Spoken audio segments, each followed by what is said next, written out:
উত্তৰাখণ্ডত অপ্ৰতিৰোধ্য অসমৰ জুজিটছু খেলুৱৈ ৰাষ্ট্ৰীয় জুজিটছু চেম্পিয়নশ্বিপত অসমৰ 15টা পদক অৰ্জন অসম জুজিটছু সন্থাৰ শুভেচ্ছা শনিবাৰৰ পৰা উত্তৰাখণ্ডৰ হালদিৱানীত অনুষ্ঠিত হৈছে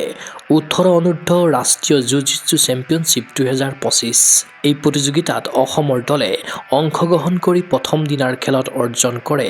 মুঠ 15টা পদক শনিবাৰে অনুষ্ঠিত 8 বছৰ 10 বছৰ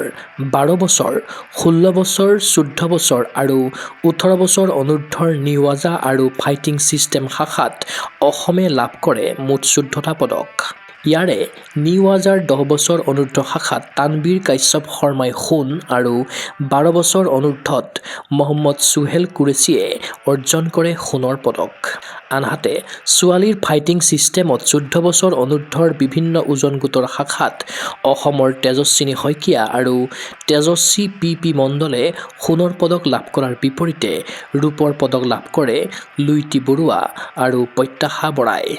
অন্যহাতে 16 বছৰ ফাইটিং চিষ্টেমত ব্ৰঞ্জৰ পদক লাভ কৰে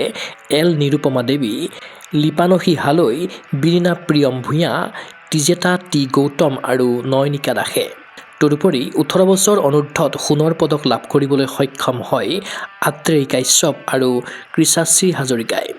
সেইদৰে পঞ্চীপ্ৰিয়া বৰুৱাই ৰূপৰ পদক লাভ কৰাৰ বিপৰীতে ব্ৰঞ্জৰ পদক আজুৰি আনে নিহাৰিকা বৰাই পদকজয়ীক শুভেচ্ছা জ্ঞাপন কৰিছে অসম জুজিটছু সন্থাৰ সভাপতি ঋতুবৰণ শৰ্মা আৰু সম্পাদক সঞ্জয় কুমাৰ চাৱে ক্ৰীড়া অনুৰাগীৰ আশা প্ৰতিযোগিতাৰ দ্বিতীয় দিনাও অসমে লাভ কৰক অভিলেখ সংখ্যক পদক news desk report Google sports এনে